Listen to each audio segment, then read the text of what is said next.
Okay, what's up mga ka-heavy equipment operator at good morning sa atin lahat.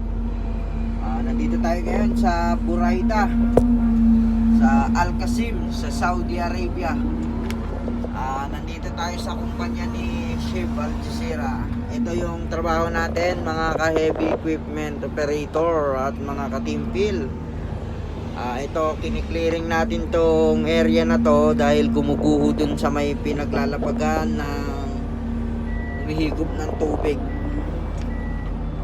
Yan mga ka-heavy equipment operator at mga katimpil, yan o. And yung mga pilote o yung mga pinagbaunan na, yan marami yan, puputulin na yan. Yan, nahukay ko na yan dyan mga ka-heavy equipment operator. Ito ang gagawin natin, lifting lang tayo ng lupa.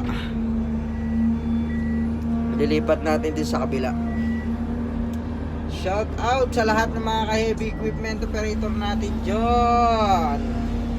Ingat tayo palagi. At yung mga nasa Guam, ingat tayo dyan. Mga nasa New Zealand, Australia, Canada, lahat, ingat tayo palagi. Ayan, trabaho lang tayo.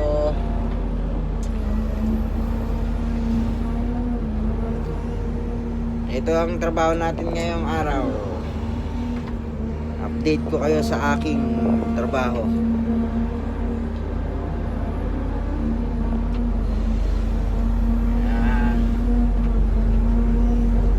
Diyan sa kabilang area, busy na dahil magbubuhos na naman sila ng poste.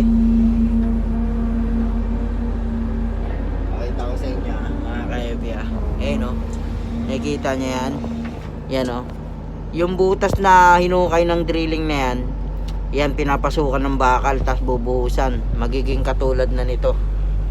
Yan, mga ganyan. Tapos puputulin yan, tapos ayan yung pinakakakabitan ng mga bakal o pundasyon. Yan, shout out sa lahat ng mga heavy equipment operator natin dyan.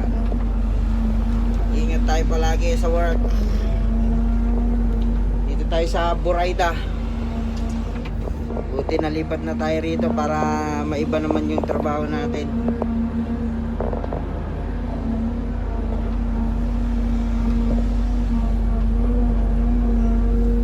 Ayan mga ka-heavy equipment operator.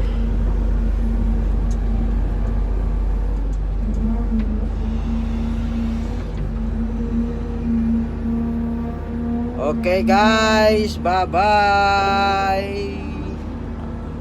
Ingat palagi mga ka-timpil.